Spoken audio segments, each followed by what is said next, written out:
Batches है ना इसमें, PA1 PA2? ओके, ऑनलाइन में भी गुड आफ्टरनून।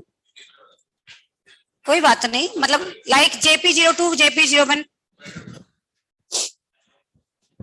स्लॉट खाली था दोनों बैचेज का। फिर मेरे को लगा कि नेक्स्ट वीक भी मुझे थोड़ा छुट्टी चाहिएगी, मैं क्लास ले लेती हूँ। कल आपका एक टेस्ट पेपर तो नहीं है? तो पॉसिबल होगा तो मैं कल भी, यदि पॉसिबल होगा तो एक्स्ट्रा क्लास लूंगी। हाँ, एक्चुअल में मैं आपको मैंने बताया था, मैं लीव पे किसी रीजन से गई थी। मेरी सिस्टर, बड़ी सिस्टर एक्सपायर हो गई, और बीच में मैं इमरजेंसी में किसी काम के लिए आई हूँ यहाँ पे। वापस मुझे नेक्स्ट वीक जयपुर जाना है। मंडे ट्यूसडे मेरी क्लासेस लगी हैं, और मैंने बोला भी है आपके बैचेस में लगा दें उन क्लासेस को।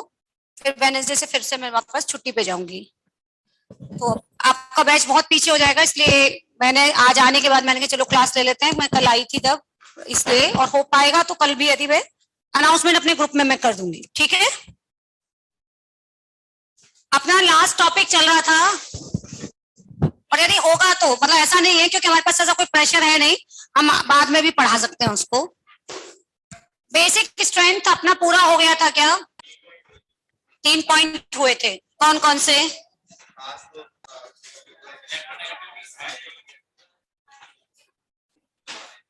कोई बात नहीं, मैं शुरू से रिवाइज करा देती हूँ। बेसिक स्ट्रेंथ, ठीक है। ऑनलाइन में बेटा सभी को अनम्यूट करें।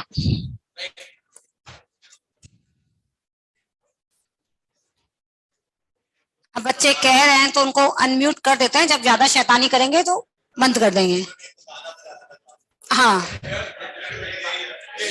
ओके, चलो। बेसिक स्ट्रेंथ में मैंने आपको सभी को बेस क्या होता है ये किसके बारे में बता दिया। बेसिक स्ट्रेंथ का पहला पॉइंट रिवाइज कर लेते हैं, उसके बाद अपन उसको कंटिन्यू भी करेंगे। सबसे पहला पॉइंट था जो बेस होता है उसमें, first of all to compare the basic strength we have to find out the donor atom. If that electron donor atom, याद है बेटा, पूरे मॉलिक्यूल में से डोनर एटम ढूंढना है। If that electron donor atom belongs to period, then compare electron negativity. On increasing electron negativity, electron donation tendency decreasing. Donation tendency कम होगी तो बेसिक स्ट्रेंथ भी क्या होगा? कम हो जाएगा। If that donor atom belongs to group, तो डाउनवर्ड जाने पर साइज बढ़ता है, साइज बढ़ने से नंबर ऑफ वैकेंट ऑर्बिटल भी क्या होंगे? बढ़ेंगे, तो बेसिक स्ट्रेंथ डिक्रीज होती है। क्लियर? सेकेंड पॉइंट, इसी में परसेंटेज ऑफ एस कैरेक्टर वाला पॉइंट लिखा दिया था। Electron negativity sometime atom same है लेकिन उसका हाइब्रिडाइजेशन डिफरेंट है, तो हम उसका क्या कंपेयर करते हैं? Percentage of S character. Percentage of S character बढ़ेगा तो भी बेसिक स्ट्रेंथ कम होगी। अच्छा, दोनों मिक्सअप दे रखे हो तो प्रायोरिटी किसको जाती है? किसमें डिक्रीमेंट ज्यादा होता है? साइज में, ठीक है। इसके बाद second point, if electron donor atom is similar then compare delocalization of lone pair और negative charge। जितना ज्यादा delocalization होगा उतना ज्यादा स्टेबल होगा, तो उसकी रिएक्टिविटी, डोनेशन टेंडेंसी उतनी ही क्या होगी? कम। उसमें 3 पॉइंट आए थे, एक आया था स्ट्रॉन्ग डिलोकेलाइजेशन और एक में वीक डिलोकेलाइजेशन। मान लीजिए मैं आपसे पूछती हूं, एक है एसीटेट आयन, एक है फिनॉक्साइड आयन, और एक मान लीजिए ये है। इन तीनों का हमको बेसिक स्ट्रेंथ कंपेयर करना है, तो बताओ कैसे? तीनों में डोनर एटम कौन है? ओ। तीनों में डोनर एटम सेम है, O. Negative charge, negative charge, negative charge, ठीक है। अब आपके पास तीनों का डोनर एटम सेम है, इसमें नेगेटिव चार्ज डिलोकेलाइज है, इसमें नेगेटिव चार्ज डिलोकेलाइज, इसमें कैसा है? लोकेलाइज। लोकेलाइज की बेसिक स्ट्रेंथ डिलोकेलाइज वाले से क्या होती है? ज्यादा। तो बताओ सबसे ज्यादा बेसिक कौन हो गया? थर्ड। अब फर्स्ट में और सेकंड में कैसे कंपेयर करेंगे? एसीटेट आयन में और फिनॉक्साइड आयन में which one is stronger base? Phenoxide. Second, इसको बोलते हैं बेटा फिनॉक्साइड आयन, और ये आपका एसीटेट आयन। तो इन दोनों में कैसे कंपेयर किया? यहां जो नेगेटिव चार्ज है वो डिलोकेलाइज है, लेकिन वो पार्शियली डिलोकेलाइज है। पार्शियली डिलोकेलाइज कैसे? क्या हुआ भाई?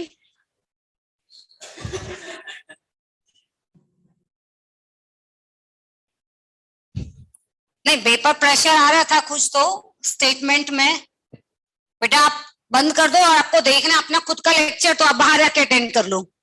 इसमें जब नेगेटिव चार्ज डिलोकेलाइज्ड होगा तो देखो पहला लॉस, पहले बात नेगेटिव चार्ज ऑक्सीजन पे था, अब नेगेटिव चार्ज किस पे चला गया? कार्बन।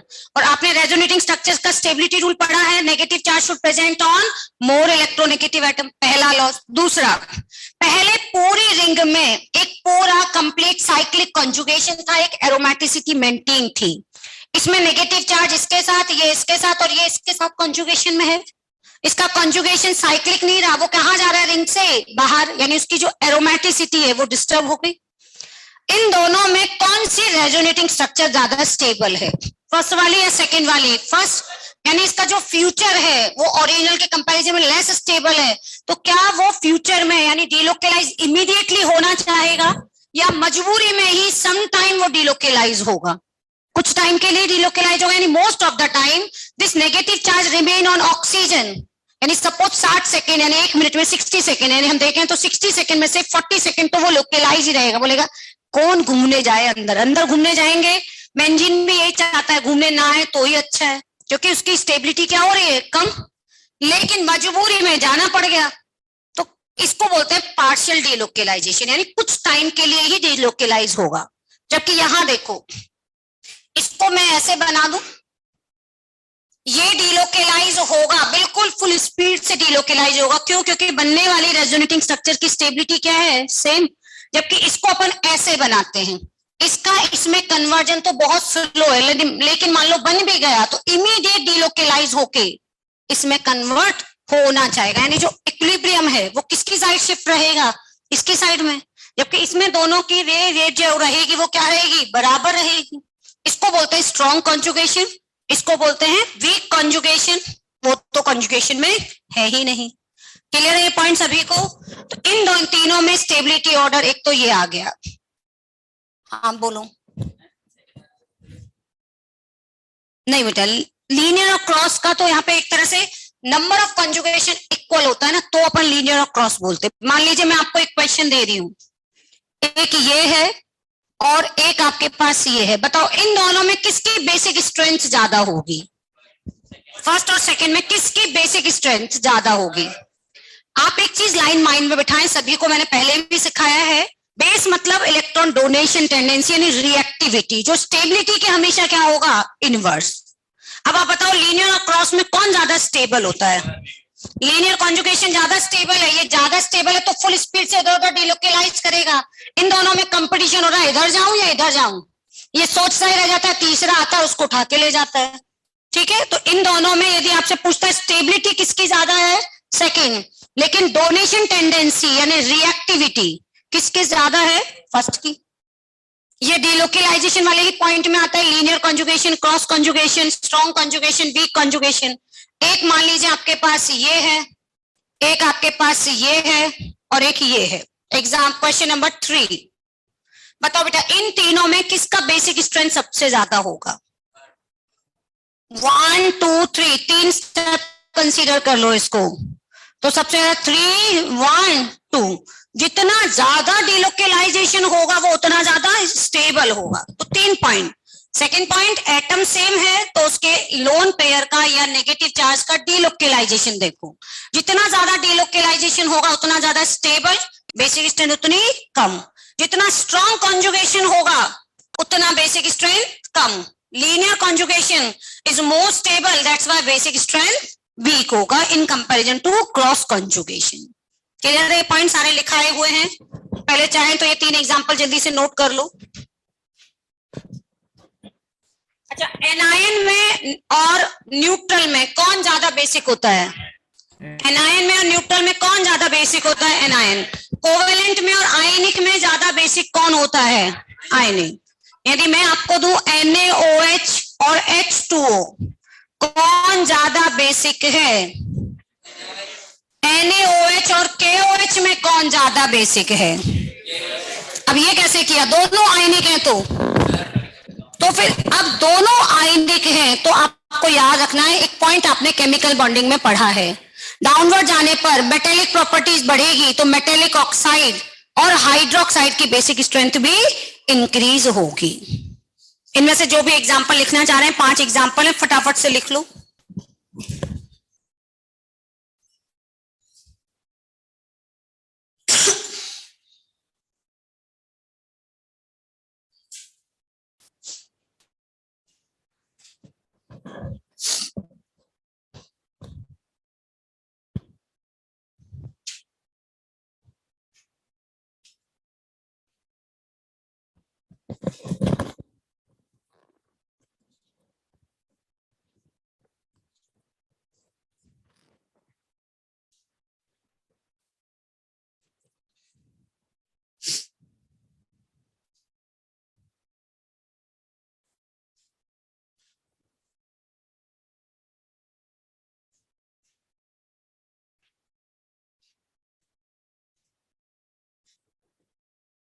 अभी अनुराग लिख लिया बेटा, नेक्स्ट कराते हैं।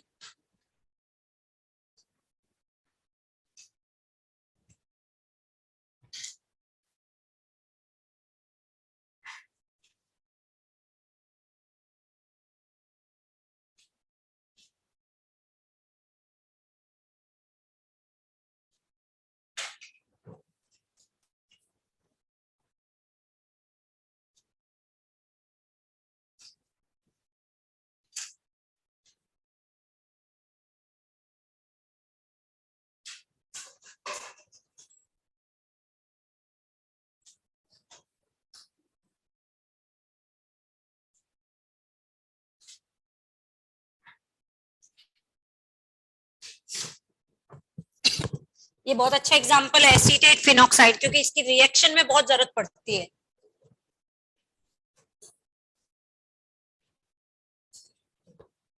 SiR and SiP in aniline and their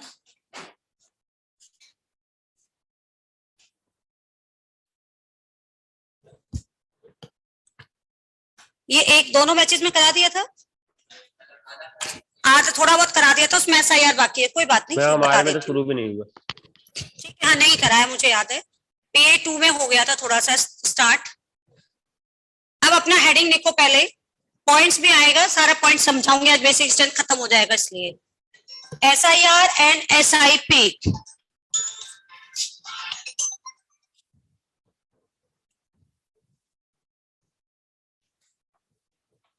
SiR and SiP in basic strength।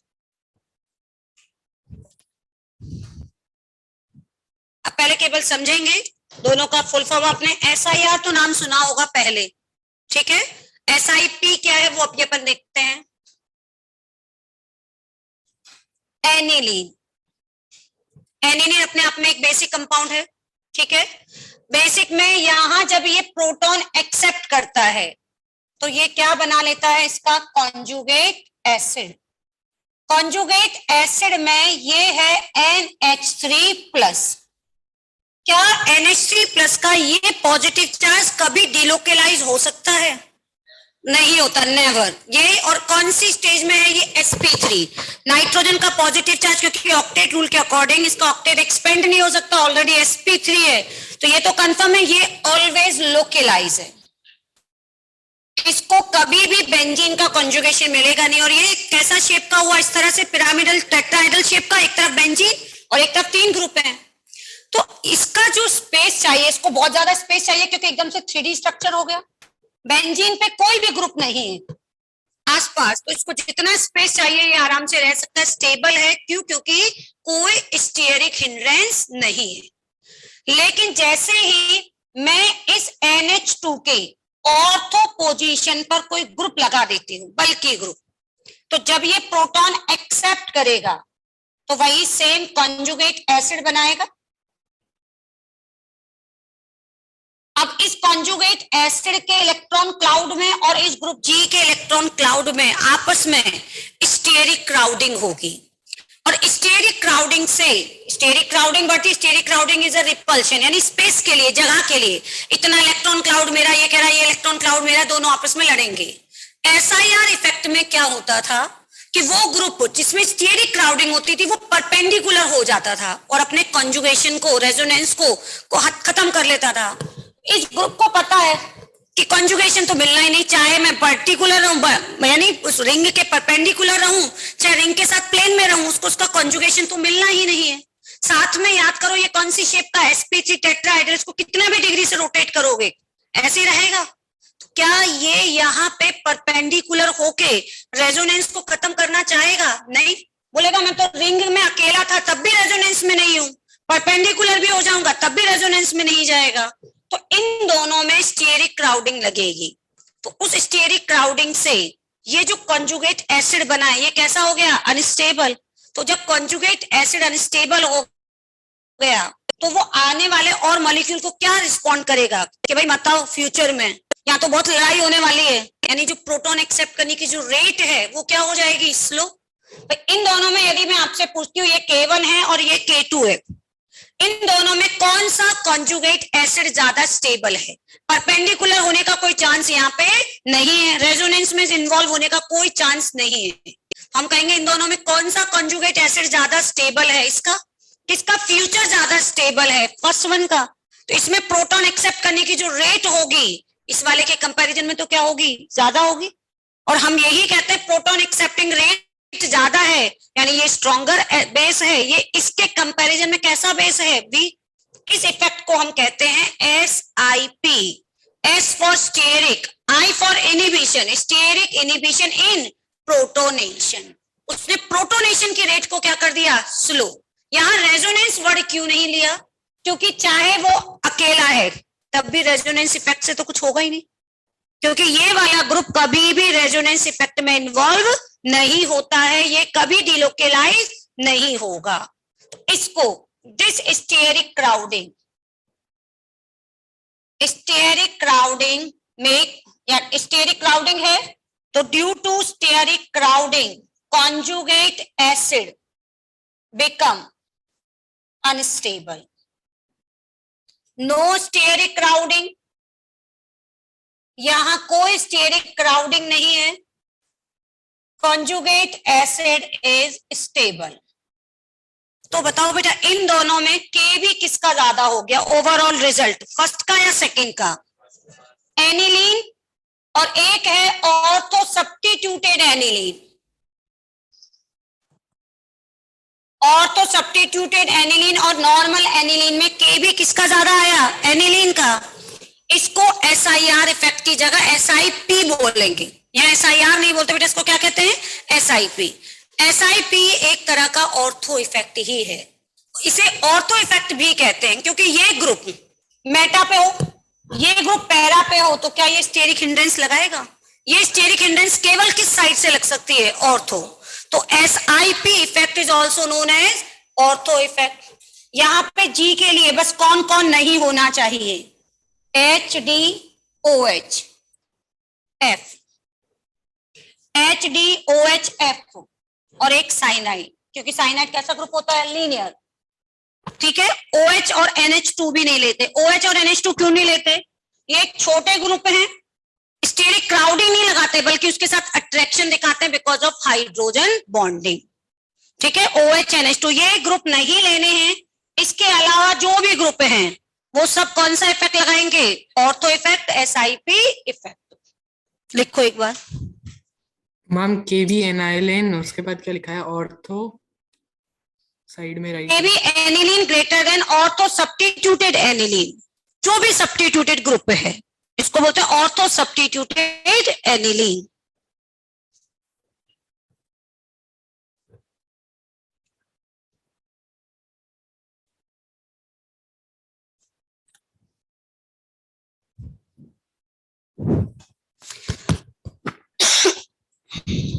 Ma'am जहाँ पे आपने कॉन्जुगेट एसिड लिखा है उसके साइड में ऑलवेज करके क्या लिखा है आगे? Always localise. बेटा ये जो पॉजिटिव चार्ज होता है ना, ये अपने पढ़ा भी है, ये वाला पॉजिटिव चार्ज ऑलवेज लोकेलाइज है। क्यों? क्योंकि ये sp3 है, नाइट्रोजन अपना ऑक्टेट एक्सपेंड कर नहीं सकता, देने के लिए बेटा इसके पास लोन पेयर नहीं है, तो ये पाई बॉन्ड ले नहीं सकता, पॉजिटिव चार्ज को दे नहीं सकता।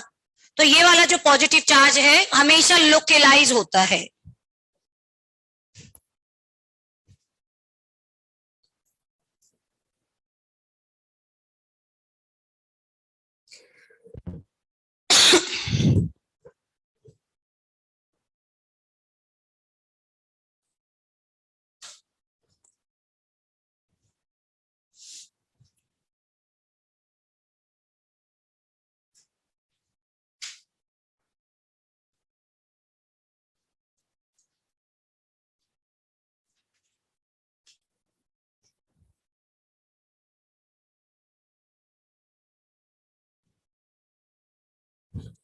नोट किया?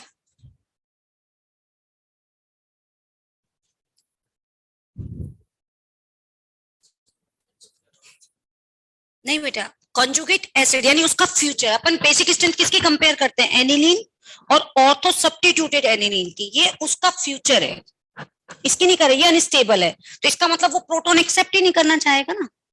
अपन बेसिक स्ट्रेंथ बेटा इसकी कंपेयर करते हैं, इसको बेस बोल रहे हैं, ये तो बेस की रिएक्शन हो गई। अब आप बताओ इन दोनों में कौन अच्छा बेस है? तो हम कहेंगे ये जल्दी जल्दी प्रोटॉन लेगा, क्योंकि उसको पता है इसका फ्यूचर जो है वो स्टेबल है। ये सोचेगा यार कौन प्रोटॉन ले, फ्यूचर में जाके फिर से लड़ाई लड़नी है, तो ये प्रोटॉन एक्सेप्ट ही कम करेगा। भाई फ्यूचर के बेसिस पर हम बता रहे हैं। सपोज आपसे ये कहें आप जाओ किसी भी कोचिंग में एडमिशन ले लो, तो आप ये देखोगे ना पहले कि उसका रिजल्ट क्या रहा है, उसका क्या परफॉर्मेंस रही है, देखोगे, उसके बेसिस पर ही एडमिशन होगा। तो सिमिलरली ये इसका परफॉर्मेंस है, इसका परफॉर्मेंस अच्छा नहीं है, मतलब लड़ाइयां होती हैं बाद में, तो बोले यार उसमें जाना ही नहीं है, तो अपने आप इसकी रेट ऑफ रिएक्शन क्या हो जाएगी? कम हो जाएगी।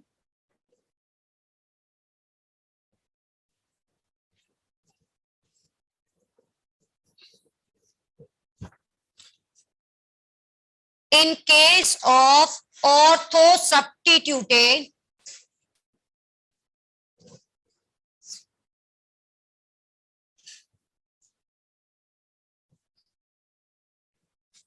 in case of ortho substituted aniline, due to steric crowding and no conjugation of positive charge in conjugate acid,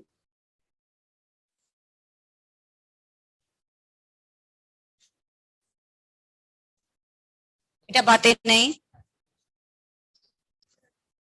In case of ortho substituted aniline, due to steric crowding and no conjugation of positive charge in conjugate acid, become unstable and decrease rate of proton accepting.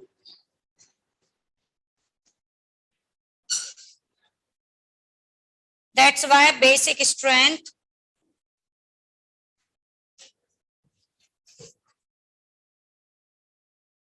decreases. उसका basic strength कम हो जाता है। This is known as SIP. क्या full form थी बताओ? SIP, steric inhibition इन protonation.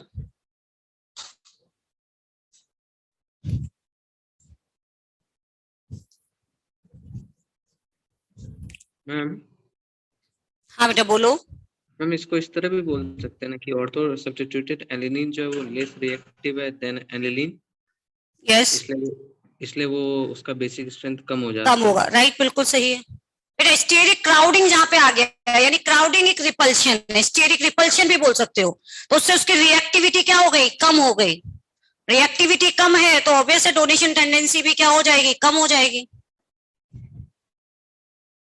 Steric inhibition इन protonation,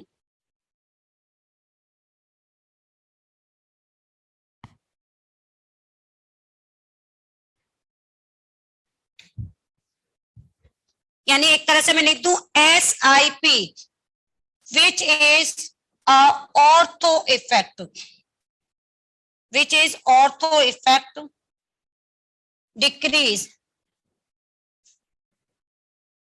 basic strength.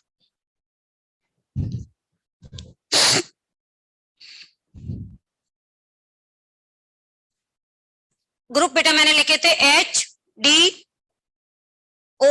NH2 fluorine और cyanide नहीं होने चाहिए, यही लिखे थे ना। देखो जी बराबर कौन कौन नहीं होना चाहिए? Hydrogen, deuterium, fluorine, OH NH2 और साइनाइड।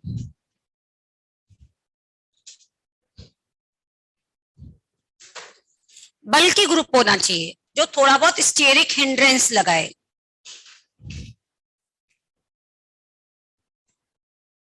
क्या वो बेटा लिख नहीं पा रहे हो? दिख नहीं रहा उधर से? मैं बोल देती हूँ, चलो डिक्टेट कर, in case of ortho substituted aniline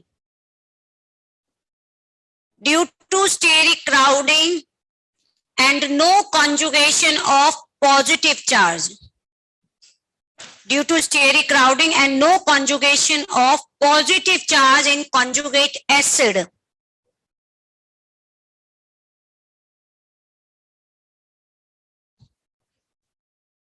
become unstable and decrease rate of proton accepting nature.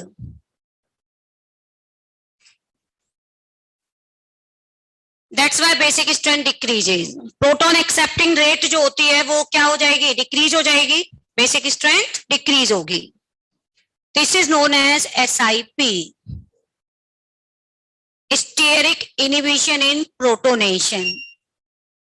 SIP which is ortho effect. SIP एक तरह से ortho effect ही है. SIP का दूसरा नाम क्या हो गया, which is also known as ortho effect, decrease basic strength. Underline कर लो ऑर्थो इफेक्ट को. ऑर्थो पोजीशन पे लगने वाला इफेक्ट, ऑर्थो इफेक्ट.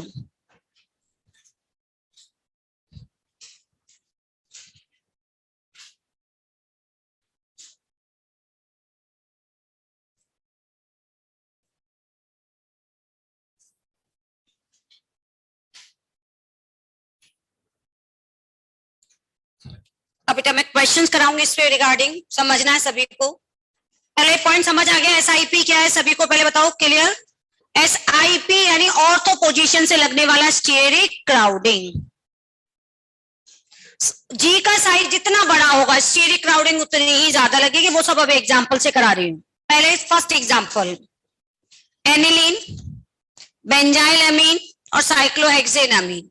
जल्दी से बताओ इसमें बेसिक स्ट्रेंथ का ऑर्डर. इसमें कहीं मैंने कोई एसआईपी का क्वेश्चन नहीं दिया, अभी सिंपल ही दिया है. केबी का डिक्रीजिंग ऑर्डर, इनमें सबसे अच्छा बेस कौन है और रीजन के साथ बताना है. थर्ड. सबसे अच्छा बेस कौन है, थर्ड. क्यों, इसका लोन पेयर डिलोकेलाइज है, तो बेटा इसका भी तो लोन पेयर लोकेलाइज है, इसका भी लोकेलाइज है, ये भी तो लोन पेयर लोकेलाइज है, बस ये डिलोकेलाइज है. फर्स्ट का लोन पेयर डिलोकेलाइज है, सेकंड का लोकेलाइज है, थर्ड का लोकेलाइज है. तो ये तो कंफर्म है ना. सबसे बुरा कौन है, फर्स्ट. अब सेकंड में और थर्ड में कैसे कंपेयर किया ये बताओ. अभी मैंने आपको भी एक पॉइंट ही लिखाया है, पर मैं चाहती हूँ खुद से सोचो, फिर मैं लिखा दूंगी. एरोमेटिसिटी में क्या बोलो, बेंजीन स्टेबल होता है ना, तो स्टेबल एंड स्टेबल से नहीं होगा ये. हाँ बेटा बोले. Right, very good. अपन को बेस पढ़ना है. बेसिक स्ट्रेंथ का मतलब इसको डोनेशन करवाना है. कोई भी पर्सन हो, चाहे कोई भी मॉलिक्यूल हो, एटम हो, वो अपने इलेक्ट्रॉन डोनेट कब कर सकता है, जब उसके पास डेंसिटी ज्यादा हो या कम हो. ये सोच के बताओ. मान लीजिए मुझे डोनेशन करना है पैसे का, तो मैं ऐसे कर सकती हूँ, मेरे जेब में तो कुछ भी नहीं हो, मैं कह देती हूँ आ जाओ भाई मैं डोनेशन करूंगी. ऐसे होगा पॉसिबल? कोई भी इंसान डोनेशन तब करेगा ना जब खुद के पास बहुत सारा पैसा हो, तभी करेगा. सिमिलरली यहाँ पे भी उस मॉलिक्यूल में, एटम में जिसको भी डोनेट करना है, ये याद रखो उसके पास इलेक्ट्रॉन डेंसिटी हाईएस्ट होनी चाहिए, ज्यादा होनी चाहिए. और इलेक्ट्रॉन डेंसिटी कौन कौन से ग्रुप बढ़ाएंगे, सोच के बताओ. पढ़ा सभी ने? Plus I, plus M, plus H C, ये तीन ग्रुप पढ़े सभी ने नाम. ये तीनों ग्रुप कार्बन की चेन को इलेक्ट्रॉन देते हैं, ये इलेक्ट्रॉन डोनेटिंग ग्रुप कहलाते हैं. तो plus I, plus M, plus H C group होगा तो हमेशा डेंसिटी बढ़ती है, डेंसिटी बढ़ेगी तो बेसिक स्ट्रेंथ भी बढ़ेगी. माइनस आई, माइनस एम के जो ग्रुप होते हैं वो इलेक्ट्रॉन कैसे होते हैं बेटा, विथड्रॉइंग. वो बेसिक स्ट्रेंथ को क्या करते हैं, खुद खींच लेंगे. तो सामने वाले से जब इलेक्ट्रॉन चोरी हो गए तो बेचारे की डेंसिटी कम हो जाएगी, तो वो डोनेट कैसे करेगा. अब आप यहाँ आइए, इसका लोकेलाइज है, इसका लोकेलाइज है. इसके बाद इसके जितने भी पड़ोसी हैं, एवरी कार्बन इज sp3. और sp3 कार्बन याद करो कौन सा इफेक्ट लगाता है, प्लस आई. पढ़ा था आपने 3 degree alkyl, 2 degree alkyl, 1 degree alkyl. उसमें एक पॉइंट लिखाते हैं हम, every carbon must be sp3. एक भी कार्बन sp2 आ गया, बेंजीन हुआ, नॉर्मल डबल बॉन्ड हुआ, नॉर्मल ट्रिपल बॉन्ड हुआ, सब कौन सा इफेक्ट लगाते हैं, माइनस आई. देखिए कैसे, इतना भी याद नहीं रहे. ये sp2 है, ये कार्बन कौन सा है, sp3. sp2 और sp3 में किसकी इलेक्ट्रॉन नेगेटिविटी ज्यादा होती है, तो बताओ. ये इलेक्ट्रॉन इससे खींच रहा है, जब ये इससे इलेक्ट्रॉन खींचेगा तो इस पे डेंसिटी कम होगी, तो जैसे इस पे डेंसिटी कम होगी ये इस पे प्रेशर डालेगा, भाई मेरे इलेक्ट्रॉन बेंजीन ने छीन लिए, मुझे कुछ इलेक्ट्रॉन दे। जबकि यहाँ पे बल्कि ये इसको इलेक्ट्रॉन दे रहे हैं, क्यों? क्योंकि ये sp3, ये भी sp3, बट कार्बन की इलेक्ट्रॉन नेगेटिविटी नाइट्रोजन से क्या होती है? कम, तो ये इसको इलेक्ट्रॉन दे रहे हैं, यानी ये इसकी डेंसिटी को सपोर्ट कर रहे हैं कि तू लोन पेयर दे, हम तेरे को पीछे से इलेक्ट्रॉन देंगे। यहाँ ये इलेक्ट्रॉन छीन रहा है। बताओ बेटा ओवरऑल किसकी इलेक्ट्रॉन डेंसिटी यानी डोनेशन टेंडेंसी किसकी ज्यादा होगी? थर्ड के बाद सेकेंड। फर्स्ट वाले में तो रीजन ही अलग है, वो तो डिलोकेलाइज है, उसको देना ही नहीं चाहता, वो तो घूमने चला जाता है। ठीक है, ये सिंपल सा एग्जांपल का है। अब इसमें किसी में एसआईपी इफेक्ट लग रहा है क्या? क्या इनमें से किसी में ऑर्थो इफेक्ट लग रहा है क्या? पहले आपको एसआईपी इफेक्ट आइडेंटिफाई करना सिखाऊंगी, पहले समझ आ गया? Example number 2, aniline N methyl aniline N di methyl aniline. अच्छे से देखो पहले, aniline N di methyl aniline, इन तीनों में से किस में एसआईपी इफेक्ट लग रहा है? इन तीनों में किस में एसआईपी इफेक्ट लग रहा है? Aniline, N methyl aniline, N di methyl aniline. अच्छे से देखो, क्या इनमें से किसी में एसआईपी इफेक्ट या ऑर्थो इफेक्ट एप्लीकेबल है? किसी में नहीं। ऑर्थो इफेक्ट यानी ऑर्थो पोजीशन पे होना चाहिए। ऑर्थो पे जब तक कोई ग्रुप नहीं है, याद रखना एसआईपी नहीं सोचना है। पहले आपको एसआईपी कब लगाते हैं ये भी आना चाहिए ना, देखना अप्लाई। इनमें से किसी में एसआईपी इफेक्ट नहीं लग रहा है, बेसिक स्ट्रेंथ का ऑर्डर क्या होगा? किस रीजन की वजह से? इफेक्ट भी आपको ऑर्डर भी बताना है, साथ में कौन सा इफेक्ट लग रहा है। सब में नाइट्रोजन डिलोकेलाइज है, नाइट्रोजन वो भी डिलोकेलाइज, ये तो बराबर हो गया। पहले बताओ ये चीज क्लियर हुई या नहीं? सब में नाइट्रोजन डोनर एटम है, वो भी बेंजीन के साथ कैसा है? डिलोकेलाइज। तो कैसे कंपेयर करेंगे? फर्स्ट में 2 हाइड्रोजन है, हाइड्रोजन कोई इफेक्ट नहीं लगाता। दूसरे में एक CH3 है, कौन सा इफेक्ट लगा रहा है? प्लस आई, इसको मान लो 0, ये 1 प्लस आई, यहां से कितना प्लस आई लग रहा है? 2। तो ऑर्डर हो गया 3, 2, 1। लिखो पहले,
चलो जल्दी से बताएंगे एग्जाम्पल नंबर 3 और एग्जाम्पल नंबर 4 में।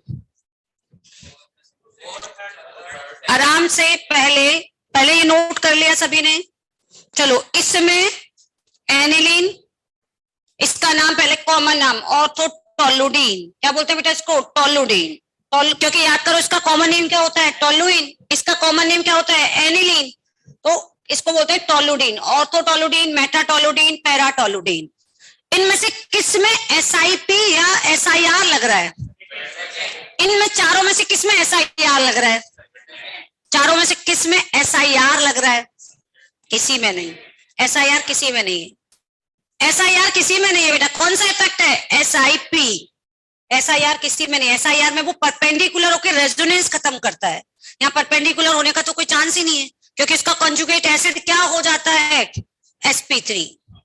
एसआईआर वाला पॉइंट भी समझा दूंगी किसमें होता है। इसमें एसआईपी है, और एसआईपी बेसिक स्ट्रेंथ को डिक्रीज करता है या इंक्रीज करता है? बेसिक स्ट्रेंथ को क्या करता है, डिक्रीज। इसमें कौन सा इफेक्ट है, जीरो, क्योंकि देखो कभी भी क्वेश्चन अपन को कंपेयर करने को आए तो ये चारों में कॉमन है ना, एनिलीन, तो उसका तो इफेक्ट लिखना ही नहीं है, वो तो चारों में ही है। वो डीलोकेलाइज होना, बेंजीन के साथ कॉन्जुगेशन, वो तो चारों में ही सेम है। इसके पास, इस पूरी स्पीशीज के पास एक्स्ट्रा कोई और इफेक्ट है क्या, नहीं। इसमें इसका कौन सा इफेक्ट लग रहा है, एसआईपी, और जब एसआईपी लग रहा है तो एम इफेक्ट को, एचसी इफेक्ट को, आई इफेक्ट को, सबको भूल जाओ। सबसे पहला ऑर्थो इफेक्ट यदि लग रहा है, चाहे वो एसआईआर हो चाहे एसआईपी हो, तो बाकी सारे इफेक्ट्स को थोड़ी देर के लिए भूल जाए।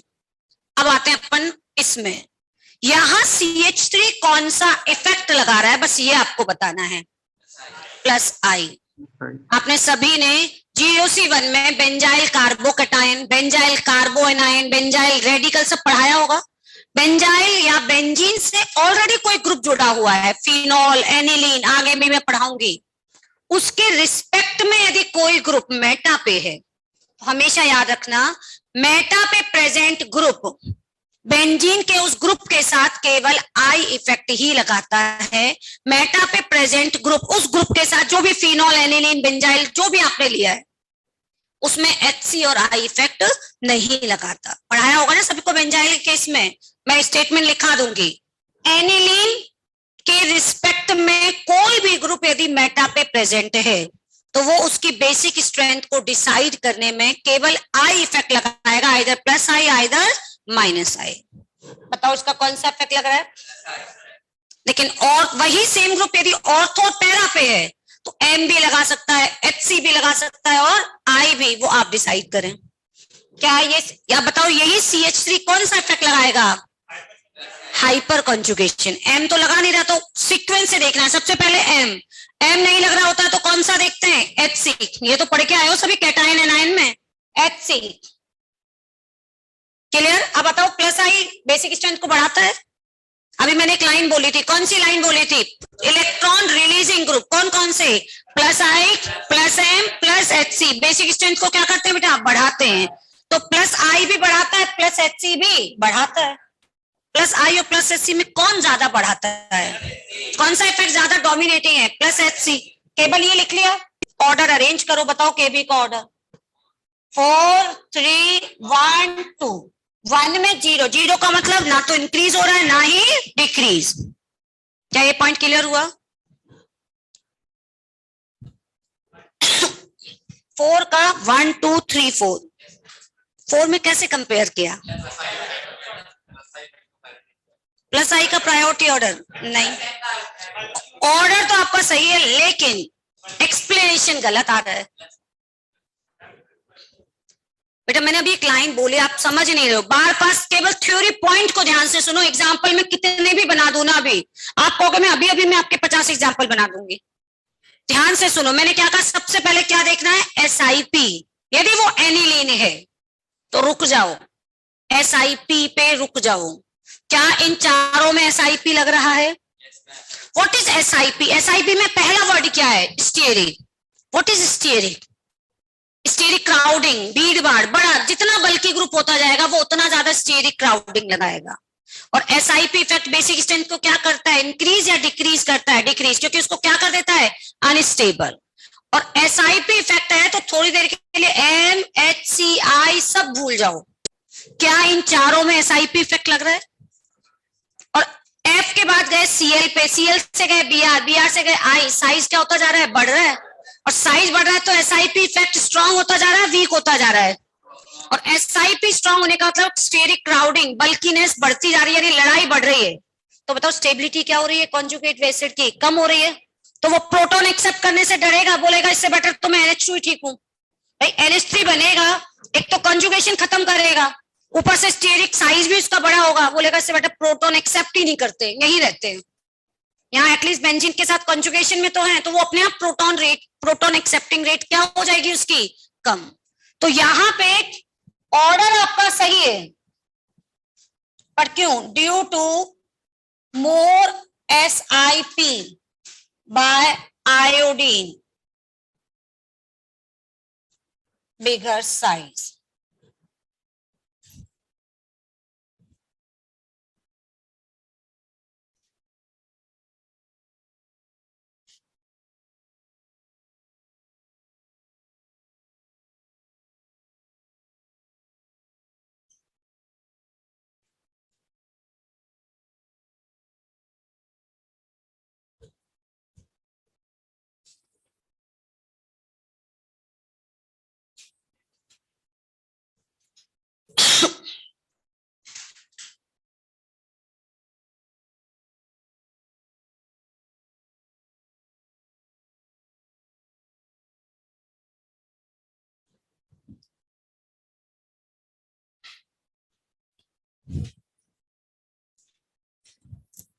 आराम से लिखो, मैं थोड़ा जल्दी बना देती हूँ, आप पहले बनाओ, फिर थोड़ा सा दिमाग से इसको कोशिश करो।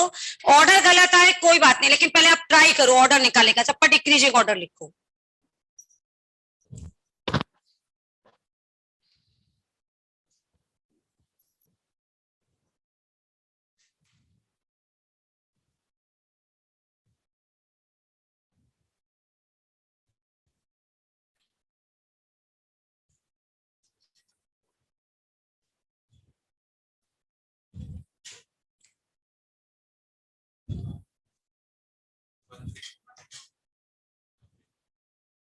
चलो और भी, बोर्ड साइड से कट रहा बोर्ड साइड से कट रहा है।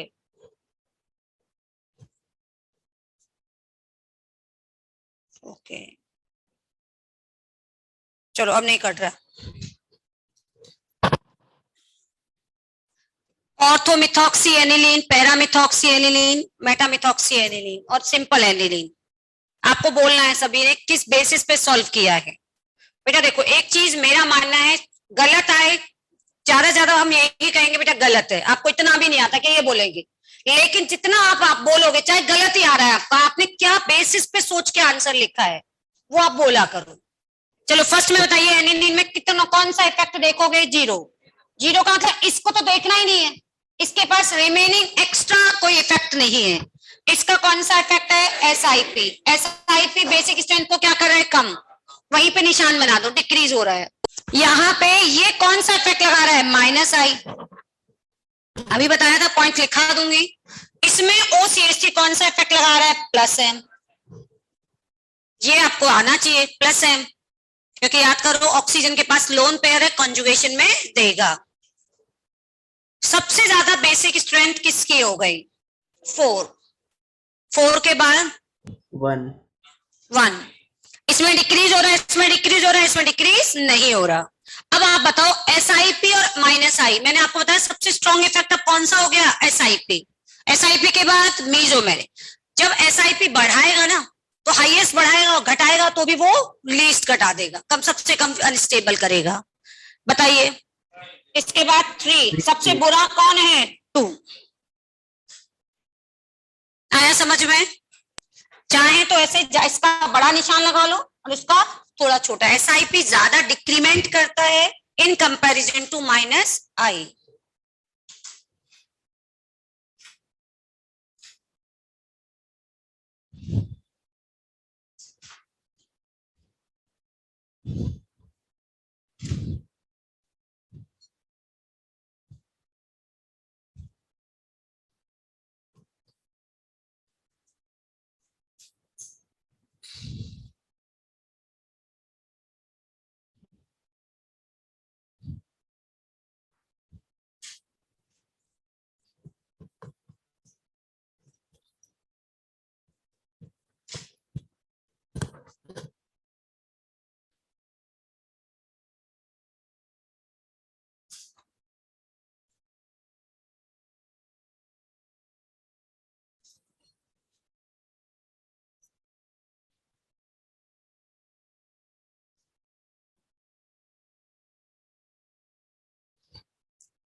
एक थोड़ा सिंपल सा ही क्वेश्चन है, इनमें सबसे ज्यादा बेसिक कौन है?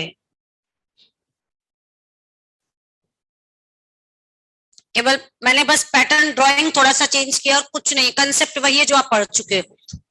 अच्छा बताओ, पहले बताओ ये लोकेलाइज डीलोकेलाइज, लोकेलाइज डीलोकेलाइज अच्छे से देखो। नाइट्रोजन लोन पेयर कैसा है? लोकेलाइज। ये वाला लोन पेयर कैसा है? क्या ये चीज समझ आ रही है? बेंजीन बनाओ, पाई बॉन्ड बनाओगे समझ आ जाएगा। ये वाला लोन पेयर डीलोकेलाइज। ये है क्या? पायरिडीन। पायरिडीन का लोन पेयर लोकेलाइज होता है डीलोकेलाइज होता है? लोकेलाइज। बेटा बहुत ही इंपॉर्टेंट, वैसे भी नाम से याद रखो, बहुत बार पढ़ा चुकी हूँ। पायरिडीन का लोन पेयर कैसा होता है? लोकेलाइज। क्यों होता है लोकेलाइज? इसमें पाई का पाई से कंजुगेशन होगा, नाइट्रोजन का लोन पेयर भी इन्वॉल्व हो गया, तो ये नाइट्रोजन sp एटम हो जाएगा। क्या रिंग में sp एटम पॉसिबल है?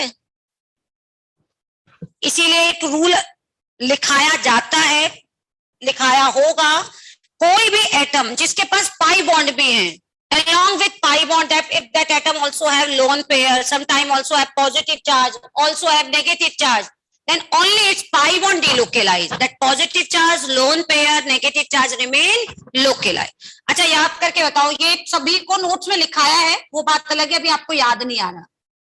इसमें पाई का पाई से भी कंजुगेशन लग रहा है, पाई का प्लस से भी लग रहा है। क्या कॉन्जुगेशन में दोनों है या पॉजिटिव चार्ज लोकेलाइज है डीलोकेलाइज है? यदि दोनों इन्वॉल्व हो गए तो sp हो जाएगा। रिंग में sp पॉसिबल ही नहीं है। और रिंग के अंदर यदि किसी भी एटम के पास पाई बॉन्ड के साथ साथ प्लस भी है, पाई बॉन्ड के साथ साथ लोन पेयर भी है, पाई बॉन्ड के साथ नेगेटिव भी है, तो बेटा उसका सिर्फ डीलोकेलाइज कौन होता है? Pi. Other lone pair plus minus free radical सब लोकेलाइज रहेंगे, ये याद रखना। तो पायरिडीन में नाइट्रोजन का लोन पेयर कैसा होता है? लोकेलाइज। तो ये तो कंफर्म है कि इनमें सबसे बुरा कौन है? सेकेंड। अब जल्दी से बताओ फर्स्ट और थर्ड। फर्स्ट में और थर्ड में कैसे कंपेयर किया? दोनों में लोकेलाइज है, फर्स्ट में भी लोकेलाइज है, थर्ड में भी लोकेलाइज है। थर्ड वाले में ओके मैंने डी लिख दिया, सॉरी लोकेलाइज है, लोकेलाइज है, डी मैंने गलती से लिख दिया, लोकेलाइज है। पायरिडीन का लोकेलाइज है। अब फर्स्ट में और थर्ड में कंपेयर करो। यहां बना देती हूँ, खूब अच्छे से बड़ा बड़ा बना देती हूँ ताकि आपको अच्छे से समझ आए। ये है फर्स्ट और ये थर्ड। चलो किस कंसेप्ट से, ये भी आप समझाओगे? Ma'am hybridisation. बिल्कुल सही। ये नाइट्रोजन कौन सा हाइब्रिडाइज है? ये नाइट्रोजन कौन सा हाइब्रिडाइज है तो दोनों लोकेलाइज, दोनों का लोन पेयर। ये एक तो sp3 है, साथ में इसका जो पड़ोसी है, ये देखो, ये पड़ोसी भी कौन सा हाइब्रिडाइज है? sp3। ये वाला एडजेसेंट एटम भी कौन सा हाइब्रिडाइज है? sp3। sp3 एटम के इलेक्ट्रॉन देने की टेंडेंसी होती है, इसको दोनों साइड से इलेक्ट्रॉन देंगे, खुद भी sp3 है तो इलेक्ट्रॉन नेगेटिविटी कम है तो डोनेशन टेंडेंसी क्या होगी? ज्यादा। जबकि इसमें आइए, इसका पड़ोसी भी sp2, ये वाला पड़ोसी भी sp2, खुद भी कैसा है? sp2। यानी सब खींचने वाले रखे हुए हैं साइड में, सब कह रहे हैं हमें चाहिए इलेक्ट्रॉन, हमें चाहिए, यानी सारे मोर इलेक्ट्रोनेगेटिव एटम है, सब लेना चाहते हैं। What is electron negativity? इलेक्ट्रॉनों को होल्ड करके रखने की कैपेसिटी, जितना ज्यादा होल्ड कर सकता है उतने की उस कैपेसिटी को तो अपन इलेक्ट्रॉन नेगेटिविटी कहते हैं अट्रैक्शन। तो इनमें अट्रैक्शन ज्यादा है, तो ऑब्वियसली जब वो अट्रैक्ट ज्यादा कर रहा है तो उसको डोनेट क्या करेगा? कमी तो करेगा। इन दोनों में किसका इलेक्ट्रॉन नेगेटिविटी ज्यादा हो गया? 1। सॉरी, किसका बेसिक स्ट्रेंथ ज्यादा हो गया? फर्स्ट। क्या ये पॉइंट समझ आया सभी को?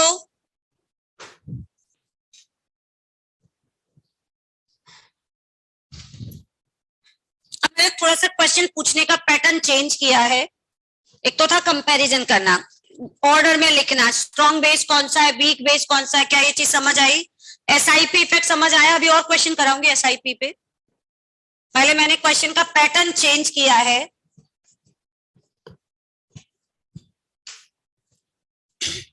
क्वेश्चन आएगा सॉल्ट बनाओ, या फिर रिएक्शन बना के दे रखी होगी, ये रिएक्शन सही है या गलत है। Which of the following reaction is feasible? ठीक है, which of the following reaction feasible, किस में सॉल्ट सही दे रखा है, किस रिएक्शन को करेक्ट है इनकरेक्ट, इस तरह से लैंग्वेज पूछेगा। अब समझना, कोई नहीं लिखेगा, पहले समझोगे।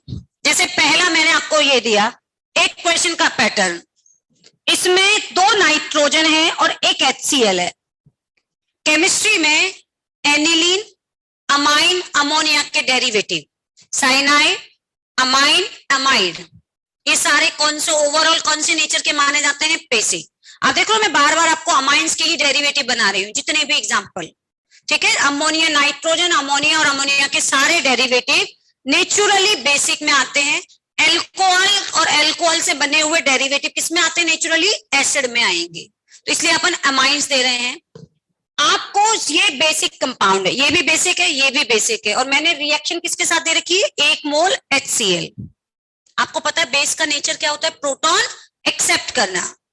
नाइट्रोजन 2 है लेकिन प्रोटॉन आपके पास कितना है, 1, तो बताओ सॉल्ट कहां बनाएंगे, कैसे? ऐसा कभी क्वेश्चन आ जाए कि बेसिक एटम तो 2 या 3 है लेकिन एसिड आपके पास प्रोटॉन कितना है, 1, तो अपन सभी इतनी देर से पढ़ क्या रहे हैं, बेसिक स्ट्रेंथ।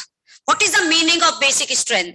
प्रोटॉन एक्सेप्ट करने की रेट किसकी ज्यादा है। ऑब्वियस है, आपके पास 1 प्रोटॉन है, अब वो प्रोटॉन इस पे जाएगा या इस पे जाएगा, तो इन दोनों में जिसकी बेसिक स्ट्रेंथ ज्यादा होगी वो उस पे जाएगा। तो यदि कभी आपको ऐसा क्वेश्चन आए रिएक्शन बनाओ, सॉल्ट बनाओ, तो इसका इवन सेम ऐसी रिएक्शन एसिड में भी आएगी। तो रिएक्शन में हमेशा यदि आपके पास रिएक्शन करने वाले ग्रुप ज्यादा हैं और जिससे रिएक्शन हो रही है वो एक लिमिटिंग रिएजेंट है, तो हमेशा याद रखना रिएक्शन वो करेगा जो सबसे ज्यादा एसिडिक होगा या सबसे ज्यादा बेसिक होगा, जिसकी रिएक्टिविटी सबसे ज्यादा होगी। ठीक, क्लियर है पॉइंट?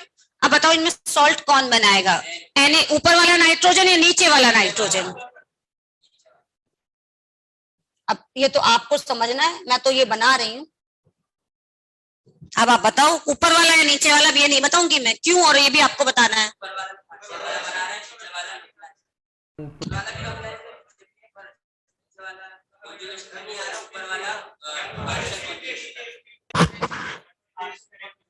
एक मिनट, अब एक बच्चे का मैं सुनती हूँ ताकि उसका डाउट क्लियर करूंगी। sp3 sp2 वाला कौन बोल रहा था?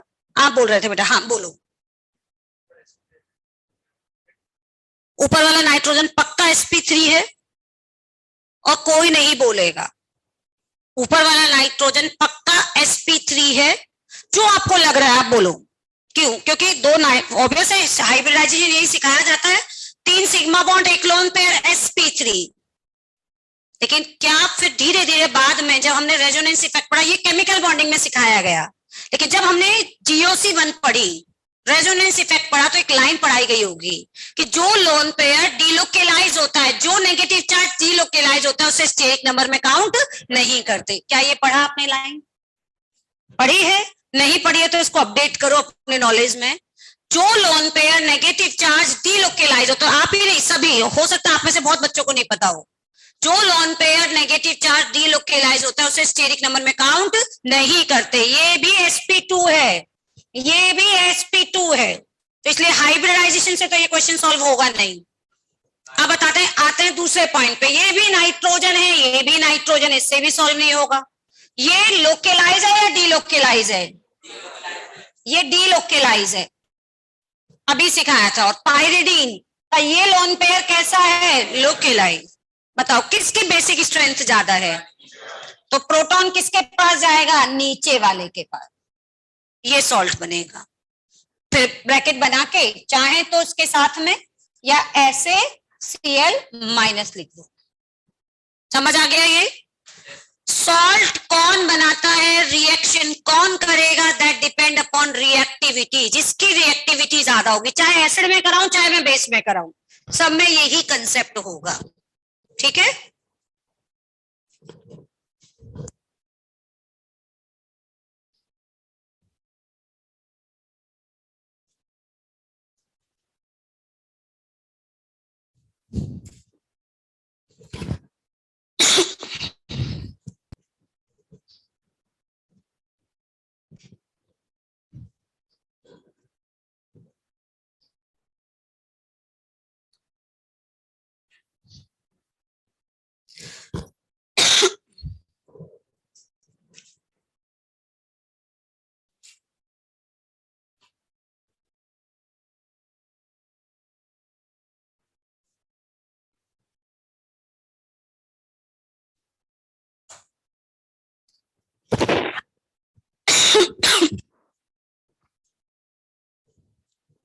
अच्छा, जब तक आपको ऐसे एक मोल नहीं लिख रखा हो मान लो, तो अपन मान के इक्वल ही चल देंगे। अब जैसे यहाँ पे बताइए, साइक्लोहेक्सेन अमाइन पे HCl दिया, एक एसिड है, एक ही बेस है, तो सॉल्ट बनेगा। क्या सॉल्ट बना?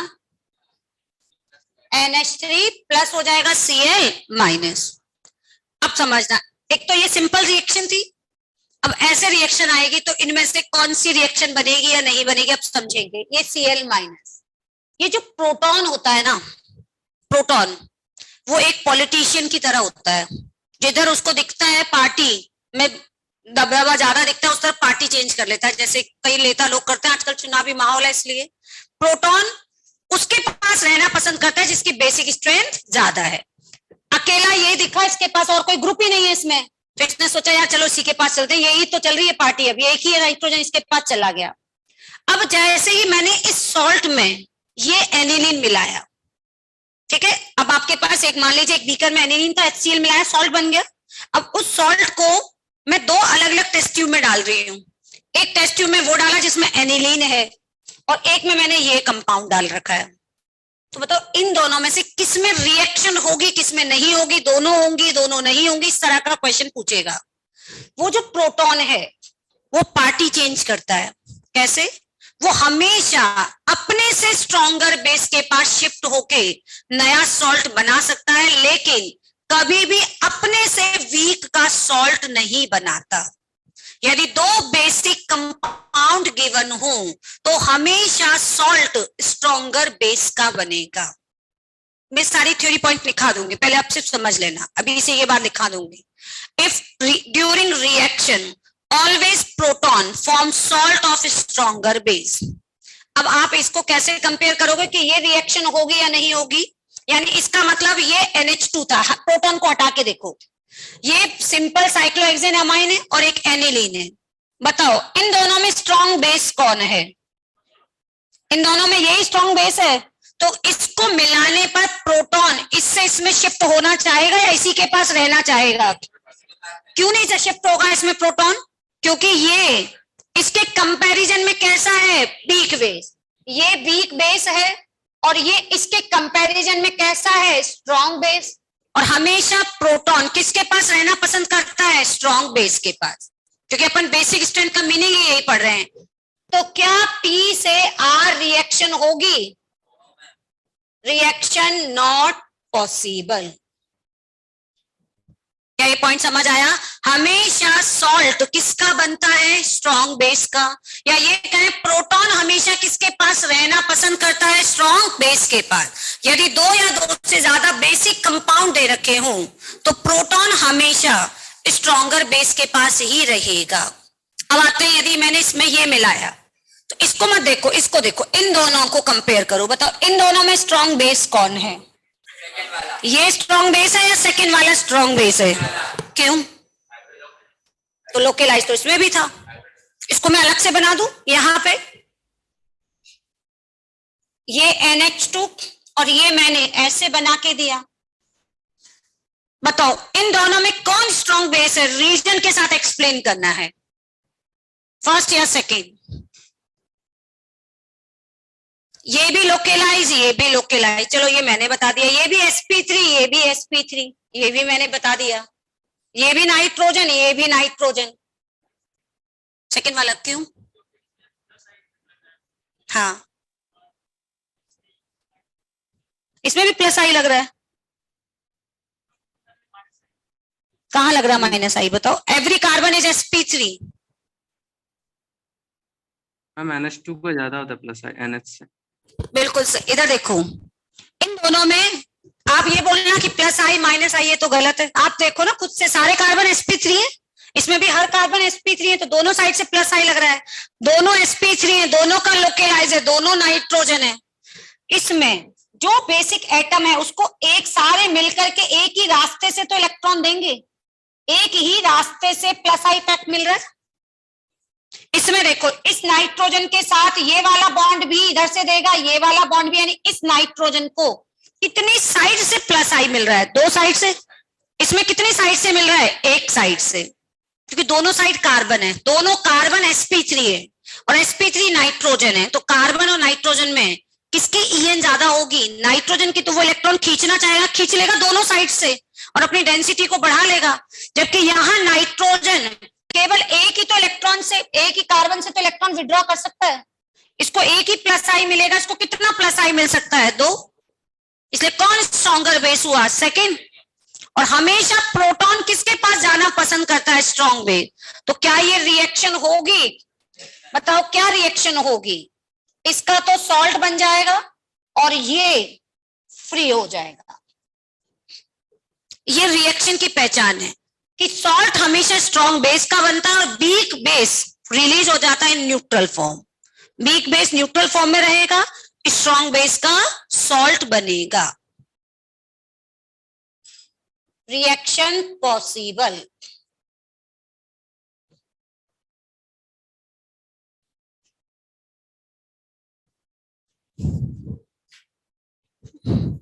एक मिनट हर्ष, एस वाले में बनाया।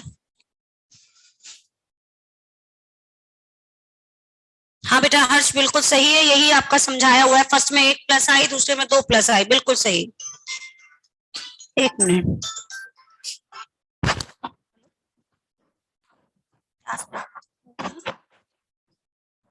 क्या हुआ? ठीक है,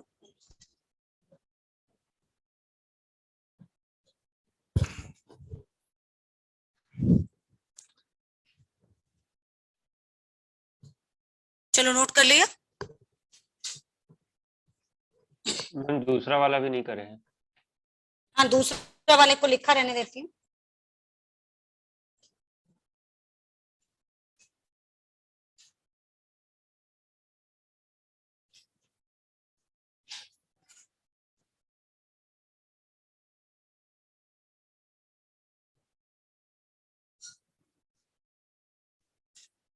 चलो एक ही क्वेश्चन बना देती हूँ जिसमें 4 ऑप्शन से आपको प्रैक्टिस हो जाएगी। ए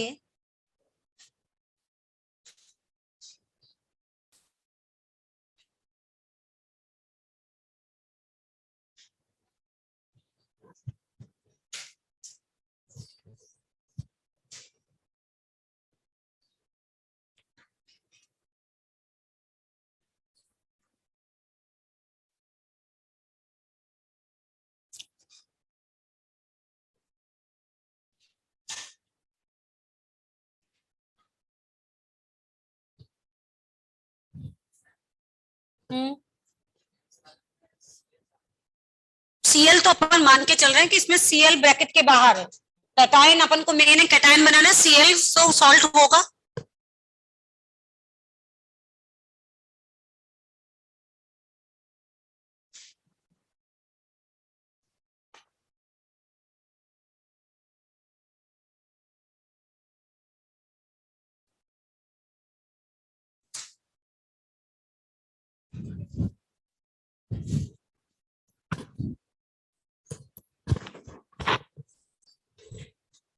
चलो फटाफट से, 4 ऑप्शन है, इनमें से कौन कौन सी रिएक्शन पॉसिबल है?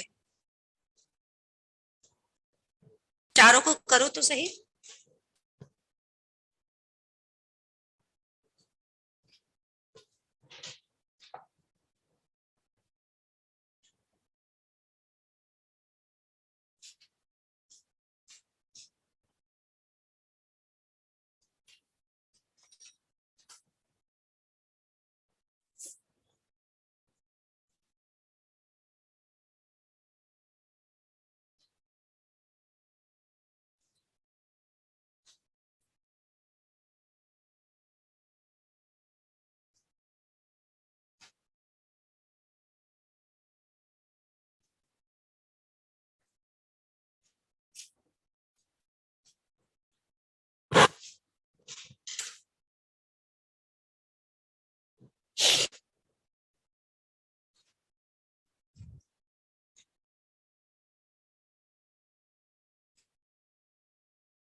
चलो फर्स्ट वाले में रिएक्शन होगी या नहीं होगी? होगी। पाइरोल, मतलब एक है पाइरोल और एक है एनिलीन। बेटा उसका हमेशा तब कैसे सोचोगे, उसमें से प्रोटॉन को हटा के सोचो। इसके पास प्रोटॉन से पहले बताओ ये कौन था, इसका पास्ट लाइफ क्या था, एनिलीन। अब एनिलीन में और पाइरोल में कंपेयर करो कौन स्ट्रॉन्गर बेस है, क्योंकि प्रोटॉन किसके पास रहना पसंद करता है, जो स्ट्रॉन्ग बेस हो। इसको आप ऐसे लिख लो, आपको कंफ्यूजन नहीं हो, उसको मैं ऐसे लिख दूं, आपको खुद को लिखना पड़ेगा बेटा, एग्जाम में तो ऐसे ही आएगा। अब आपको कंपेयर करना, ये है एनिलीन और ये है पाइरोल। अब बताओ एनिलीन और पाइरोल में कौन स्ट्रॉन्ग बेस है, एनिलीन में और पाइरोल में कौन स्ट्रॉन्ग बेस है, क्यों बेटा? एनिलीन, इसको कह रहे हैं एनिलीन, पहले तो नाम क्लियर है सभी को, यहां समझा देती हूँ, बहुत बढ़िया क्वेश्चन है इसलिए। क्या एनिलीन में नाइट्रोजन के लोन पेयर का बेंजीन में डिलोकेलाइज होना कंपलसरी है? वो एक बार को डिलोकेलाइज नहीं हो तब भी बेंजीन की एरोमेटिसिटी बताओ मेंटेन रहेगी या नहीं रहेगी? यानी ये लोकेलाइज हो रहे, घूमे या नहीं घूमे, उससे फर्क नहीं पड़ता, ये ऑलरेडी एरोमेटिक है। बल्कि ये क्या चाहते हैं बेंजीन के नाइट्रोजन का लोन पेयर ना ही आए तो ही अच्छा है। ये इनकी एरोमेटिसिटी को, इनके सक्सेट को, जो 6 इलेक्ट्रॉनों का ग्रुप बना हुआ है, इसको डिस्टर्ब करेगा। जबकि पाइरोल में देखिए, पाइरोल में नाइट्रोजन अपने लोन पेयर को डिलोकेलाइज करने से मना कर दे कि मैं तो नहीं घुमा रहा मेरे इलेक्ट्रॉन, तो बताओ उसके अंदर कितने इलेक्ट्रॉन्स रहेगा जो डिलोकेलाइज होंगे? 4। और 4 इलेक्ट्रॉन डिलोकेलाइज हो रहे हैं तो रिंग कैसी हो जाएगी? Anti aromatic. तो इन चारों कार्बन ने मिलकर इससे रिक्वेस्ट करी, नहीं भाई तू तो अपना लोन पेयर घुमा, क्योंकि इसके बिना ये सब अनस्टेबल है, एंटी एरोमेटिक बन जाएगी रिंग, एंटी एरोमेटिक तो हाईली अनस्टेबल। तो बताओ इसमें नाइट्रोजन के लोन पेयर का डिलोकेलाइज होना कंपलसरी है या नहीं है? सेम लाइन आगे जो अभी मैंने स्टार्ट की थी, स्ट्रॉन्ग कंजुगेशन, वीक कंजुगेशन। बताओ इसमें लोन पेयर का घूमना कंपलसरी है या नहीं है? नहीं है। ये घूमना चाहे घूम भी सकता है, नहीं घूमे तो भी चलेगा, इसको कहेंगे पार्शियल डिलोकेलाइजेशन। यहां यदि ये डिलोकेलाइज नहीं हुआ तो ओवरऑल पूरी रिंग की स्टेबिलिटी क्या हो जाएगी? कम। तो बताओ इसका डिलोकेलाइज होना कंपलसरी है, यानी दिस इज अ स्ट्रांगली डिलोकेलाइज, मतलब पूरी तरह से इन्वॉल्व है डिलोकेलाइज होने में, जबकि ये कैसा है? पार्शियली। और हमें तो जितना कम डिलोकेलाइजेशन होगा, जितना वीक डिलोकेलाइजेशन होगा, वो उतना ज्यादा क्या होगा? स्टेबल, सॉरी उतना ज्यादा रिएक्टिव। अब आप मुझे बताओ इन दोनों में से किसके लोन पेयर की स्टेबिलिटी ज्यादा है? किसके लोन पेयर की स्टेबिलिटी ज्यादा है? फर्स्ट की या सेकंड की? सेकंड लोन पेयर की स्टेबिलिटी। फर्स्ट इसमें लोन पेयर एरोमेटिसिटी को मेंटेन करने के लिए लगातार क्या कर रहा है? घूम रहा है बेचारा। ये कभी घूमने जा भी सकता है और नहीं भी, इसको बुला भी सकते हैं और नहीं भी। क्या ये पॉइंट क्लियर है? पहले बताओ। तो अब आप बताओ मुझे, पाइरोल में और एनिलीन में किसकी बेसिक स्ट्रेंथ ज्यादा होती है? हमेशा याद रखना, ये कुछ चीजें नाम से याद रखो। एनिलीन और पाइरोल में किसकी बेसिक स्ट्रेंथ ज्यादा होती है? एनिलीन, क्योंकि एनिलीन का नाइट्रोजन का लोन पेयर पार्शियली डिलोकेलाइज, जबकि पाइरोल का कंप्लीट। और एक नाम और बोल दो, पायरिडीन। बताओ पायरिडीन इन दोनों से स्ट्रॉन्ग है, इन दोनों से वीक है? अब पायरिडीन की स्ट्रक्चर हमने इतनी बार पढ़ ली, ये 3 नाम बहुत बार आते हैं अपने। पायरिडीन, पायरिडीन इन दोनों से भी स्ट्रॉन्ग है, इन दोनों से वीक है? इन दोनों से स्ट्रॉन्ग है, क्यों? लोकेलाइज। समझ? ये बेटा 3 नाम तो याद रखना है। पायरिडीन स्ट्रॉन्ग क्योंकि इसका लोन पेयर लोकेलाइज, इसका पार्शियली डिलोकेलाइज, इसका कंप्लीटली डिलोकेलाइज। तो अब आप मुझे बताइए, ये तो हुआ बेसिक स्ट्रेंथ कंपेयर करना। हमारा पॉइंट चल रहा है रिएक्शन। Which reaction possible? क्या ये प्रोटॉन एनिलीन को छोड़कर पाइरोल पे जाना प्रेफर करेगा? यानी ये एक तरह से स्ट्रॉन्ग बेस है और इसके सामने ये कैसा हो गया? Weak base. Always proton want to attach with strong base. During reaction of base, always proton attach with stronger base and release weak base. यानी इसमें रिएक्शन नहीं होगी, कुछ चेंज होगा नहीं, क्योंकि ये वीक बेस ऑलरेडी न्यूट्रल है। सॉल्ट किसका बना हुआ है? स्ट्रॉन्ग बेस का। कोई केमिकल चेंज नहीं होगा। इसमें आते हैं, इसके पास है प्रोटॉन, इसके पास है प्रोटॉन, अब आप बताओ, प्रोटॉन हटा के सोचो, इन दोनों में कौन स्ट्रॉन्ग बेस है? फर्स्ट वाला है। क्यों? इसमें कीटोन है? नहीं है। इसमें कीटोन है? कीटोन कौन सा इफेक्ट लगा रहा है? माइनस आई, जबकि इसमें माइनस आई इफेक्ट नहीं है। तो ये कैसा है? Weak base. तो बताओ इसमें रिएक्शन होगी? क्या रिएक्शन होगी? ये तो बन जाएगा सॉल्ट, और ये क्या हो जाएगा? न्यूट्रल।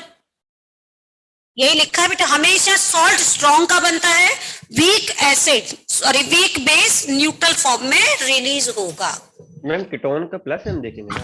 क्या बेटा? कीटोन का प्लस एम देखेंगे कि माइनस आई?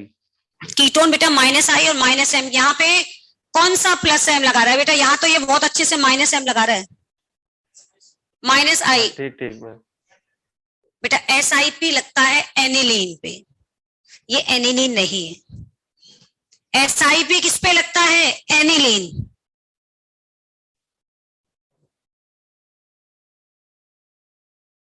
अगला क्वेश्चन अच्छा है, पहले तो इसमें सोच के देखो, क्योंकि मुझे पता है ना इसमें आप गड़बड़ करोगे। मैंने एक क्वेश्चन में ही आपको 4 रिएक्शन ऐसे दिए समझाने के लिए। CH4 को क्या लिख सकते हो आप? CH3 माइनस H प्लस, क्योंकि किसी एक में तो आपको प्रोटॉन देखना पड़ेगा। अब आपको क्या कंपेयर करना है? CH3 माइनस और NH2 माइनस। बताओ CH3 माइनस और NH2 माइनस में कौन स्ट्रॉन्ग बेस है? CH3 minus. पक्का समझ आया? कभी ऐसा लगे कि इसको कैसे सॉल्व करें, तो इसका मतलब ऑब्वियस है आपको रिएक्शन के फॉर्म में दिया है, तो किसी एक ने तो प्रोटॉन ले रखा है, ठीक है? तो इसमें प्रोटॉन अपन इसको मान लिया CH3 माइनस H प्लस। देखो जोड़ो, क्या फॉर्मूला बन गया? CH4। अब CH3 माइनस में और NH2 माइनस में स्ट्रॉन्गर बेस कौन है? CH3 minus. तो क्या इसमें रिएक्शन होगी? क्या ये पॉइंट समझ आया? कौन से पॉइंट से सॉल्व किया? पीरियड। कार्बन और नाइट्रोजन में किसकी EN ज्यादा है? नाइट्रोजन, इसलिए कार्बन एक अच्छा स्ट्रॉन्ग बेस है। क्लियर हुआ पॉइंट सभी को? लास्ट वाले में रिएक्शन होगी या नहीं होगी? इसी में ही। अब आपको कुछ और नहीं दे रखा, तो इसका मतलब इसी में 2 नाइट्रोजन और हैं। ये नाइट्रोजन है और एक ये नाइट्रोजन, इनमें ही सोचना पड़ेगा।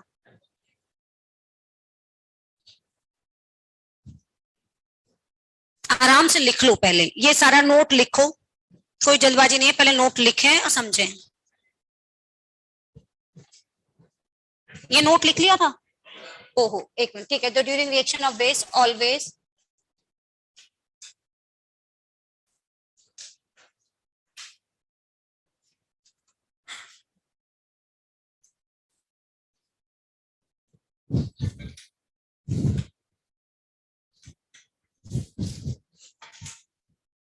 नहीं लिखा?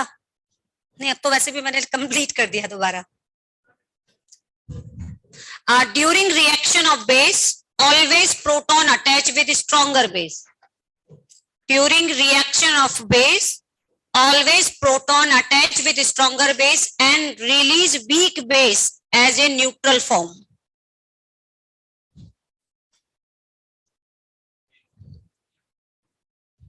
पहले एक बार ये सारा लिखो, ताकि always stronger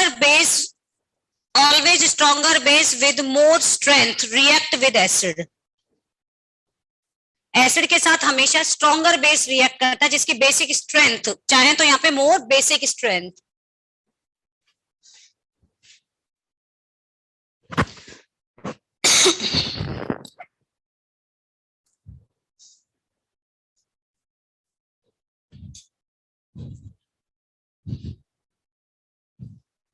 मैम वो प्लस आई और मेटा वाले पॉइंट भी लिखाएंगी कि हम लोग खुद ही लिखेंगे? लिखाऊंगे बेटा, अभी लिखा देती हूँ।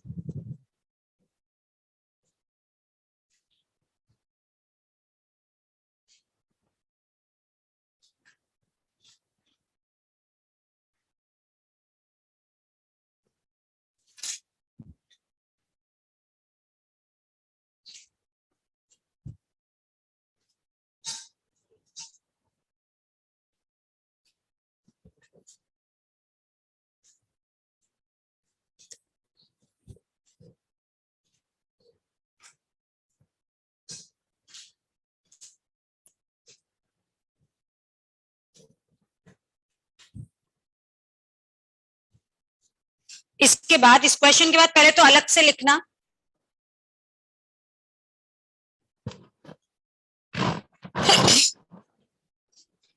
PQR।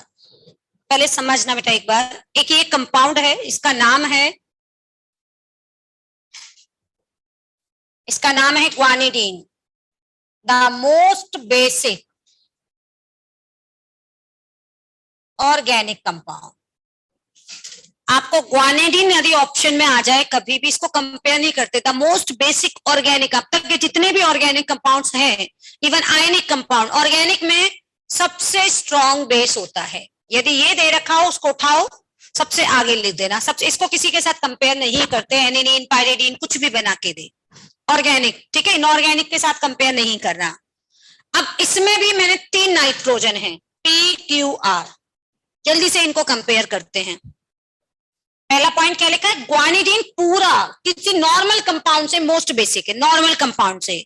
अब ग्वानिडीन में भी 3 नाइट्रोजन है, मुझे उन तीनों में कंपेयर करना है कि कौन सा नाइट्रोजन सबसे ज्यादा बेसिक है। तो बताओ PQR में से कौन सा नाइट्रोजन सबसे ज्यादा बेसिक है? R। क्यों? ये लोकेलाइज है, बाकी दोनों कैसे हैं? डीलोकेलाइज। ठीक है, समझ आया?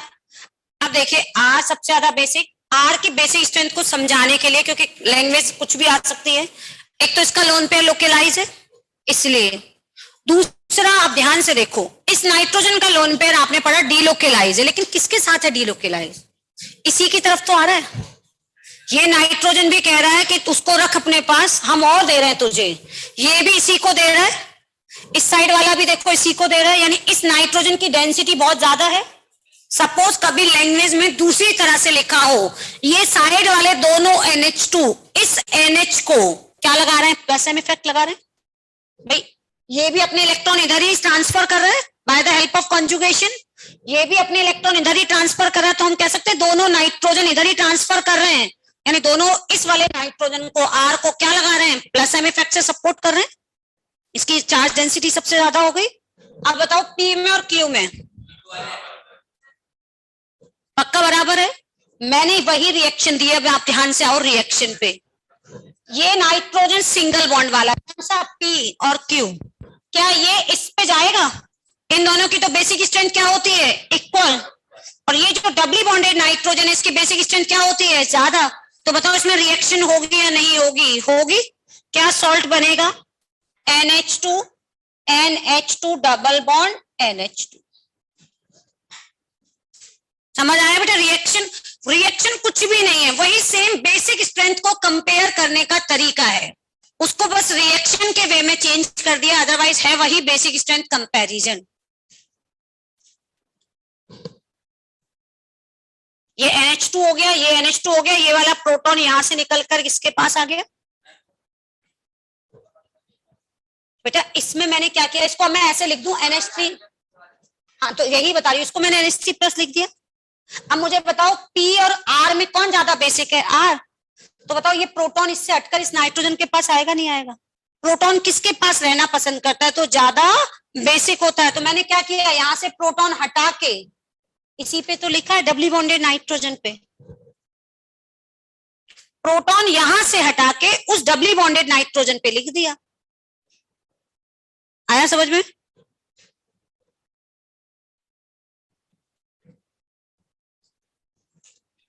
वहाँ NH3 प्लस होगा ना तब? नहीं बेटा, ये NH है, ये NH है, तो उसको एक और प्रोटॉन मिलेगा, तो NH2 ही तो होगा। Yes ma'am, sorry.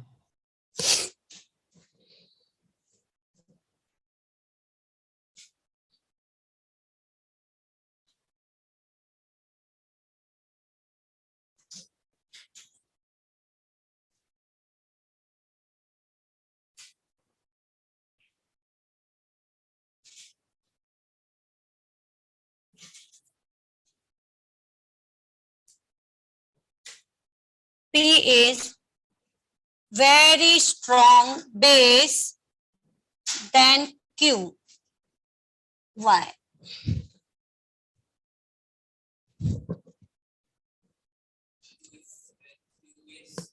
क्वेश्चन मैंने चेंज कर दिया इस बार, 2 मिथाइल यहाँ पे, 2 मिथाइल यहाँ भी लगा दिए, और फिर पूछ रही हूँ पी की जो बेसिक स्ट्रेंथ है वो क्यू से बहुत ज्यादा है, क्यों? इसमें तो एसआईपी लग रहा है, तो फिर तो ये बिग बेस होना चाहिए ना। आप क्वेश्चन को ढंग से पढ़ो, यदि आप एसआईपी देख रहे हो तो फिर तो ये बिग बेस होना चाहिए, लेकिन मैं क्वेश्चन में लिख के क्या दे रही हूँ, P is stronger base than Q, why? Q बढ़ रही है, तो इसमें एसआईपी क्यों नहीं देख रहे हैं आप? एसआईपी लगता है, मैंने अभी एक एग्जांपल कराया जब इसमें एक ही मिथाइल था तब एसआईपी लगा दिया, यहाँ तो दो मिथाइल हैं, मिथाइल एसआईपी लगाता है। मैम एक्सेप्शन है क्या? थोड़ा दिमाग लगाओ, चलो सोचो, क्वेश्चन में अच्छा क्वेश्चन है, बहुत बढ़िया। चलो हिंट दे देती हूँ, इसमें एसआईपी नहीं लग रहा, नहीं तो एसआईपी मिथाइल लगाता है, ये मत कहो। यदि मैं आपको एक क्वेश्चन और दे दूं, इसी में कर रहा है क्या दोनों का? यहाँ CH3 लगा दूं, बताओ R की बेसिक स्ट्रेंथ इन दोनों से क्या होगी? चलो अब एक ने इसी में जोड़ दिया, सबसे कम होगी या सबसे ज्यादा होगी, और क्यों? तो क्यों? तो CH3 SIP तो लगाता है बेटा, ये चीज याद रखो। क्वेश्चन जो है उसको थोड़ा सोचो। आपने SIR पढ़ा है? SIR पढ़ा है? SIR क्या होता है? देखो, जब हमारे पास ये ग्रुप था, सुनो बेटा सभी, केवल ये था, तो यहाँ SIR नहीं लग रहा था, क्योंकि SIR क्या होता है कि एक बहुत लार्ज स्केल पे लड़ाई हो। देखो, एक तो होती है छोटी मोटी लड़ाई, आप में बहुत बच्चों में लड़ाइयां होती हैं, लेकिन क्या उस हर लड़ाई की FIR होती है? FIR कब होती है? जब लड़ाई बहुत अच्छे लेवल पर हो जाए, तब जाके अपन लड़ाई के FIR कराते हैं ना। ऐसे ही FIR होती है जब लार्ज स्केल पे लड़ाई हो। सेम ऐसे ही यहाँ SIR कब होता है? जब लड़ाई का लेवल क्या हो, ज्यादा। अब NH2 भी छोटा सा है, CH3 भी छोटा सा है, तो ये जो लड़ाई है इसको ये अवॉइड कर रहे थे, बोलते ठीक है यार तू इधर एडजस्ट हो जा, इधर एडजस्ट हो जा। लेकिन जब प्रोटॉन लिया, लड़ाई का लेवल बढ़ गया, तो हमने इसको अलग ही नाम दे दिया, फिर भी इसको नाम दे दिया SIP। क्लियर, समझ आया? यहाँ पे प्रोटॉन लेने से पहले, चाहे प्रोटॉन आपने डाला हो चाहे नहीं डाला हो, देखिए ये CH3, ये CH3, इनके बीच में स्टेरिक हिंड्रेंस हो रही है या नहीं हो रही? प्रोटॉन आपने एसिड नहीं डाला, प्योर कंपाउंड ले रखा, आप एसिड के कांटेक्ट में नहीं आने दे रहे हो, लेकिन इस बार लड़ाई का लेवल ज्यादा है। ये CH3, ये भी sp3 है, टेट्राहाइड्रल है, ये भी sp3 है, इन दोनों में लड़ाई होगी, फिर इन दोनों में भी तो आपस में लड़ाई होगी। सब लड़ रहे हैं, ये दोनों लड़ रहे हैं, ये दोनों लड़ाई कर रहे हैं, ये दोनों के बीच में भी स्टेरिक क्राउडिंग हो रही है। तो ये स्टेरिक क्राउडिंग से प्रोटॉन एक्सेप्ट करने से पहले ही इतना ज्यादा दुखी हो जाता है कि ये जो मॉलिक्यूल है P, ठीक है, लड़ाई का लेवल इतना ज्यादा हो गया। यहाँ पे लड़ाई का लेवल इनिशियली नहीं था इतना, प्रोटॉन एक्सेप्ट करने के बाद ज्यादा हो गया। क्यों? क्योंकि ये पहले sp3 था, ये कैसा था, sp2, तो चल रहा है sp3 sp2 में, लेकिन बाद में ये भी sp3, ये भी sp3, तो लड़ाई का लेवल थोड़ा बढ़ा। इसमें तो शुरुआत से ही लड़ाई का लेवल इतना ज्यादा है कि ये सब आपस में लड़ रहे हैं, बोलते हैं यार ऐसे काम नहीं चलेगा, हम नहीं रह सकते। तो ये नाइट्रोजन स्टार्टिंग से ये लिखा ऐसे है, आपको दिख रहा है। यदि मैं अब आपसे पूछूं, बताओ नाइट्रोजन का ये लोन पेयर लोकेलाइज है या डीलोकेलाइज, तो हम कहेंगे ये नाइट्रोजन का लोन पेयर लोकेलाइज है। कैसे? इनके बीच में स्टेरिक क्राउडिंग की वजह से ये जो नाइट्रोजन है ये ऑलरेडी परपेंडिकुलर स्टेट में रहता है। 2 मिथाइल कहाँ रह गए? हॉरिजॉन्टल बेंजीन, 2 मिथाइल, और ये 2 मिथाइल नाइट्रोजन कहाँ रहता है? Perpendicular, to avoid that steric crowding. FIR हो गई, यानी बड़ा लेवल पर लड़ाई हो गई, दोनों को दूर दूर कर दिया। अब परपेंडिकुलर होने से जो नाइट्रोजन का लोन पेयर जो कॉन्जुगेशन में होना चाहिए, क्या ये कॉन्जुगेशन में है? What is the meaning of SIR? R का मतलब क्या था? उसने रेजोनेंस खो दिया, और रेजोनेंस इफेक्ट खत्म का मतलब वो कैसा हो गया? डीलोकेलाइज से लोकेलाइज। तो इस वाले स्ट्रक्चर में लार्ज स्केल पर जब स्टेरिक क्राउडिंग होती है, याद रखेंगे NH2 जब तक रहेगा, जब तक SIR नहीं लग सकता। NH2 है तब तक SIR नहीं लग सकता, क्योंकि 2 हाइड्रोजन लड़ाई लड़ते ही नहीं है। जो थोड़ी बहुत है लड़ाई कौन लड़ रहा है? CH3, तब तक तो उसको अपन क्या नाम देंगे? SIP। लेकिन नाइट्रोजन के दोनों हाइड्रोजन हटा के आपने कोई भी ग्रुप लगा दिया, तो उस सिचुएशन को अपन क्या नाम देंगे? SIR। उस SIR की वजह से ये लोन पेयर कैसा हो गया, लोकेलाइज। क्या इसमें SIR SIP कुछ है? ना तो SIR है ना SIP है, ये कैसा है, डीलोकेलाइज। बस इसको दो क्या मिल रहे हैं, प्लस आई। अब बताओ इसमें क्या है, SIR या SIP? याद रखोगे एनिलीन जब तक है NH2 तब तक वो कौन सा इफेक्ट झेल सकता है, SIP। लेकिन NH2 के दोनों हाइड्रोजन की जगह मैंने कोई भी ग्रुप लगा दिया और फिर ऑर्थो पे भी ग्रुप लगा रखा है, तो उस सिचुएशन को हम कौन सा नाम देते हैं, SIR। यहां पे ऐसे लिख देती हूं, नाइट्रोजन पे G1 G2, ऑर्थो पोजीशन पर भी कोई भी ग्रुप हो, तो this situation of aniline known as SIR, which make lone pair of nitrogen localize and increase basic strength. Increase basic strength.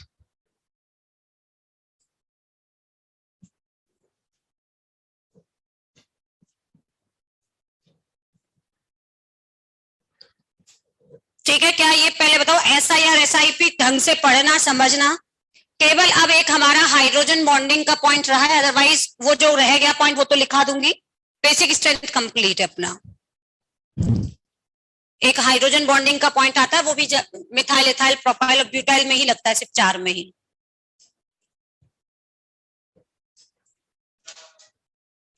Ortho Meta para वाला पॉइंट ग्रुप में लिखकर भेज दूं, नोट कर लोगे? यस मैम, भूलिएगा मत बस। ग्रुप में लिखकर भेज दूं, जो ऑर्थो मेटा पैरा वाले कुछ पॉइंट्स रह गए हैं तो उसमें से आपको सिर्फ नोट ही करने, समझा दिया है वो, ठीक है।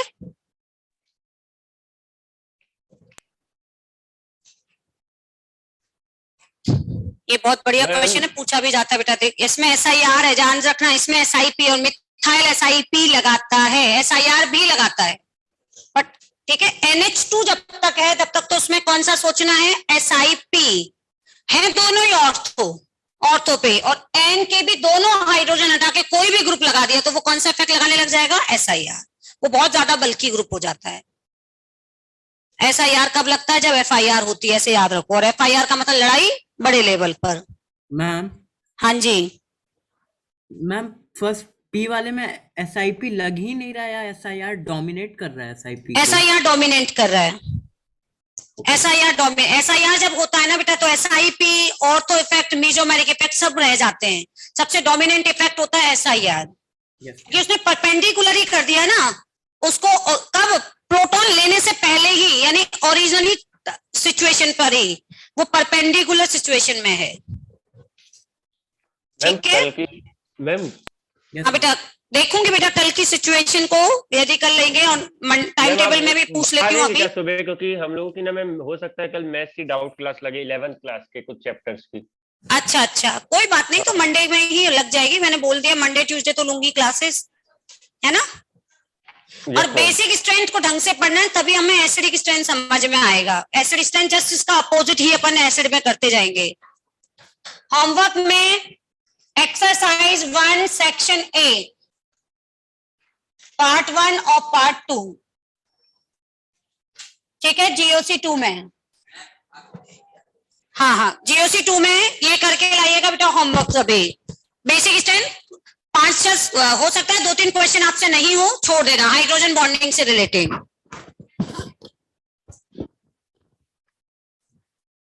ओके बच्चों, चलो बाय।